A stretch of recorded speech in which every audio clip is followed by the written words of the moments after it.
17 and she was far from in between. It was summertime in northern Michigan.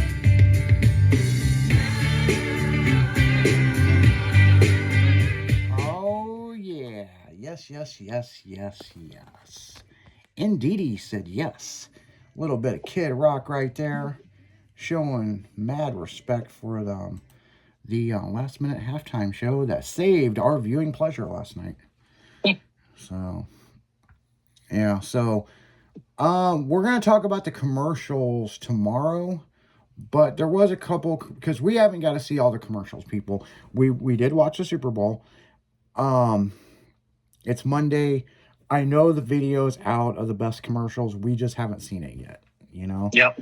But I will tell you a couple of them that stood out to me that I really, really, really, really enjoyed.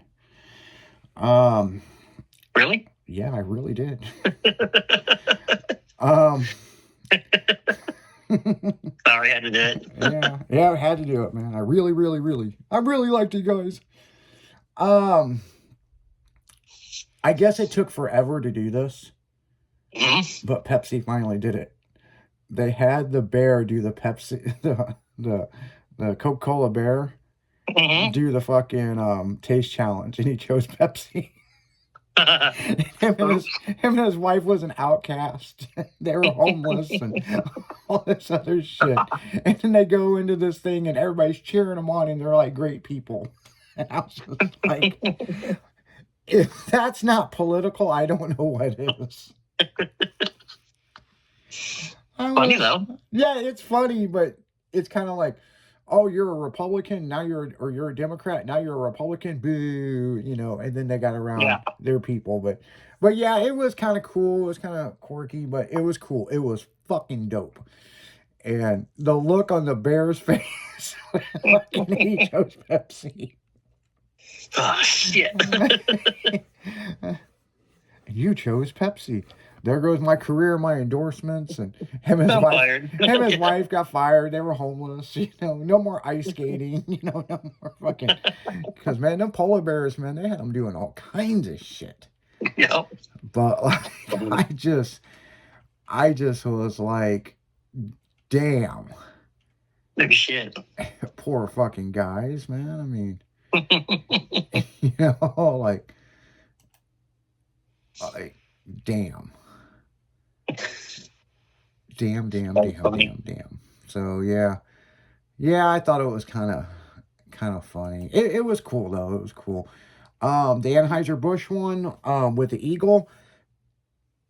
Sorry to tell people that is a true story. A couple years ago, me and my ex Michelle was at Grant's farm, and they had some baby eagles, and two of them were out in the pasture. And I've got pictures of them on my old phone, but they were out there playing around with the Clydesdales and a trainer. So when Anheuser-Busch does a commercial that's based at a story from Grant's farm, they're pretty accurate. So, I mean, did the eagle, you know, did the Clydesdale jump over something and the eagle took off flying? It probably fucking did. You know, I mean, you know, it's probably accurate, you know, I mean. Yeah. You know, they made it a little bit more elaborate, you know what I'm saying? But, of course they did. You know, it's better than the mothership, destroyer mothership that was heading to our planet that apparently never happened. You know, it's a destroyer ship. Well, how do you know, man? I mean, because somebody took a picture behind it. that's the whole part that I'm still not understanding how they got the picture behind it. Yes. You know, you know, yeah, I'm kind of more amazed at how did they get the picture behind it, but hey, exactly. You know, well, you know, it was this way. You know, if you talk to some of these fucking freaks, you know, they're, you know, well, you gotta call them freaks. Like, well, you know. Well, you see it past the satellite, and then the satellite took a picture of it. Why didn't it smash the satellite then? Yeah. Yeah, no shit. If it's a destroyer ship, why didn't it blow up the satellite? Yeah. Maybe they wanted to probe the satellite. You know, I mean, it's kind of hard to say. You know. Maybe they watched our American television and said, yeah, we ain't fucking with this planet. We're going to turn around. Shit, they probably knew the halftime show was coming. They're like, fuck that, man.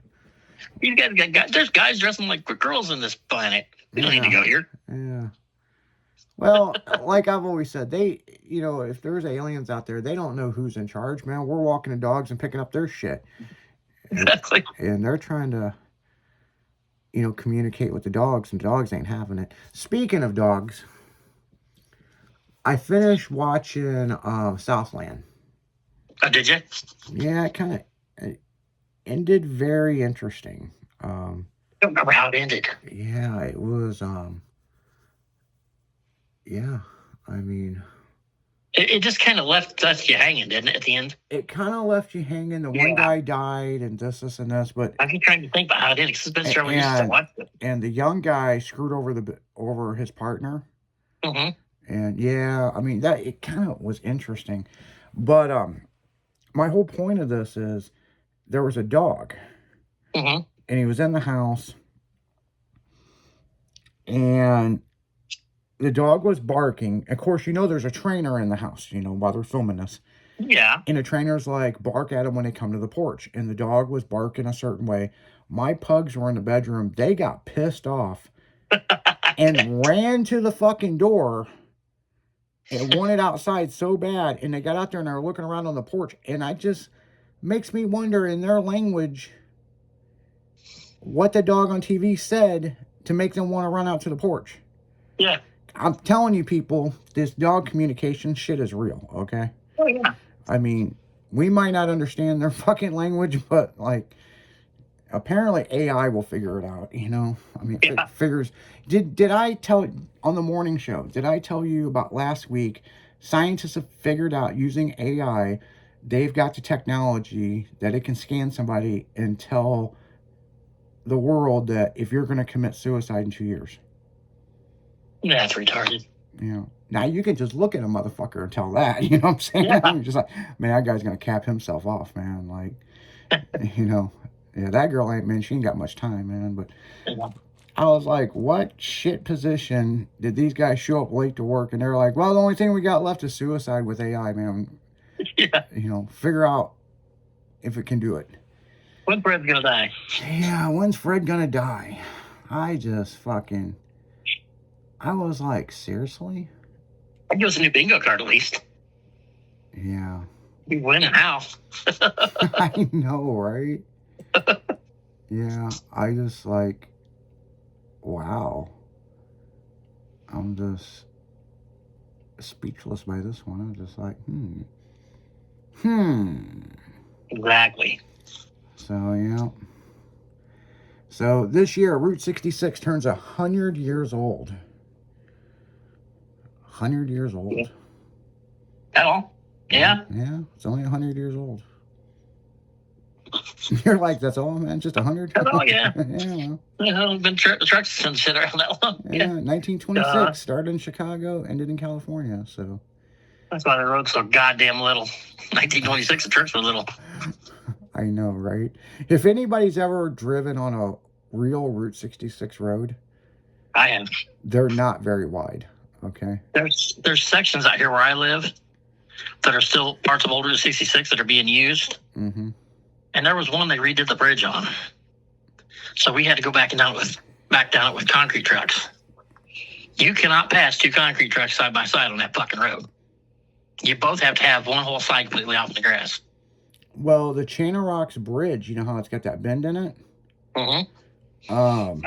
They started having problems with, like, the 59 caddies. Couldn't... Yeah. A 59 caddy and an Oldsmobile, one would have to stop and clear. I mean, it was a serious deal. Yeah. So they knew they were having a problem in the 60s, and they were still making big cars in the 70s. And they shut that fucking bridge down and had to build a new one. Yep. And little did they know, everything after that started getting smaller. Yeah. You know what I'm Except the saying? SUVs. Yeah, except the SUVs, man. We had our XLs. We still got them. Yeah, and then Ford had to fucking just shit on everybody and just make the world's biggest fucking one, Excursion. That's the mothership of fucking SUVs. No shit. That's the destroyer ship right there, man. I mean, That's a van on 4x4 chassis. well, what's interesting about the Excursion, it's an F-250 is basically what it is. Mm-hmm. You know, SUV. yeah, it's an SUV, and now they're bringing it back. Yep.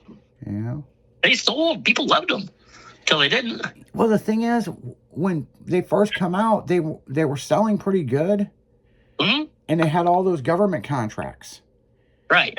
And then that's when they did the Suburban XL and the Cadillac XL and Mm-hmm. you know XXL and you know they keep, but And then the Ford started having problems with it. With them, you couldn't. You know, after I got so many miles on them, they weren't worth shit anymore. yeah, it's a hell of a vehicle, man. I mean, Yeah. you know, I mean, you could fuck several bitches in a motherfucker. I mean, it's like Dude, a fucking small three mobile people getting home. laid back there. I know, man. You know, you show up at a girl's house, you go like, I got an Explorer. Oh man, like I gotta stick my legs out the window or something, you know. Guy shows up. You show up to a girl's dad's house and that she ain't going. Yeah, I mean, We're taking the Ford out the Excursion. yeah, Is that a truck or is that a mobile home? yeah. And if it's all blacked out, man, it's like a kidnapper van. Yeah, we'll be thinking my daughter's going to be in there. Man. And you know what's interesting is like we talk about the kidnapper vans, Mhm. but let's explore the kidnapper van. In the 70s, you know, mini trucks were late 70s, mini trucks were starting to become a thing. But the van craze was Was 60s and huge. 70s. Yep.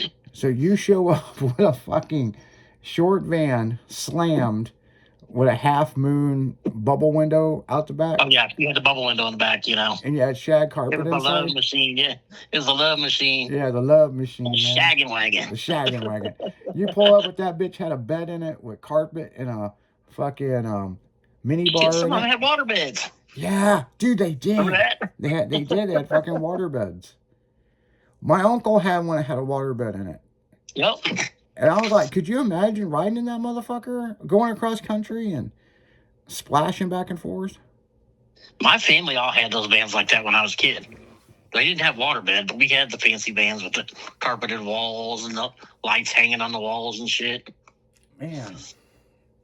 We'd sit back there and play games while we were traveling. Us kids would. I remember my grandparents got one of those, I think it's World Star something GMC. What was that? That ultimate one that they had. It was Global something Star. Anyway, Yeah, I know what you're talking about. it had a big like 30-inch TV in that thing. I mean, it was fucking massive, built into the wall. Had a Was that the fireplace. one that, Had a fireplace in it. my old boss back in the early 2000s had one of those. Yeah. Had the factory 22s on it, Yeah. and it had like a 37-inch TV that pulled it down out the ceiling. Yeah. Well, this thing, it had the big TV. It was in the wall, but underneath that, it had one of those electric fireplaces. Yeah. And I remember this one had a fireplace. yeah, it had the butane thing that you could put the butane cartridge in it. Mm-hmm. And it was like real kind of fire looking, you know what I'm saying? I mean, not like the other thing where it's just like a Polaroid picture of burning fire. I mean, this actually kind of lit, you know? Had a flue back behind it. And my I dad. wouldn't even know about the TV, but we went to the Cardinals game in it down there in St. Louis. Yeah. When we took off, all the guys were like, "Put a movie in." The only movies in there were porn. So we watched the porno on the way down there. Oh, I can imagine. When my grandparents Drinking bought beer. one of these things, man, my dad had so many fucking jokes, it was unreal. They bought it mainly to put us grandkids in it and take us to the country. My dad had a lot of vans when I was young.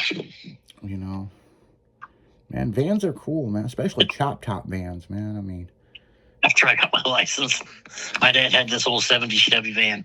hmm It was a half ton, but it had huge fucking springs into the back because the guy used to haul bricks in it. hmm The guy that originally owned it was a bricklayer.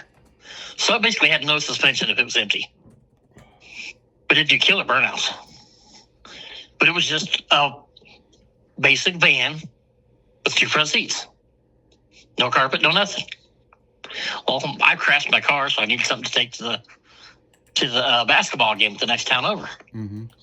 So me and my 2 buddies were going to go. I told Dad I was going to take the van. He's like, okay, well, what are you going to do with Steve? I said, lawn chair in the back. And he's like, okay, be careful. Well, that was the day of the aluminum lawn chairs with the little fucking woven things on them, you know? Mm-hmm. You remember the foldable? Oh, yeah. We were doing all good. We're driving along, and I stopped at a stop sign and kind of goosed it. When I goosed it, I heard, whoop, and I saw feet come up as he hit the back doors. You fucker. No shit. Oh, I was laughing my ass off. That is funny. Yep, man, all the good times in the vans. But on that note, guys, we're going to go right back into music. You're listening to 96.1 Styling as we're dragging right through the afternoon. And you keep it styling because you know we will. We'll be right back.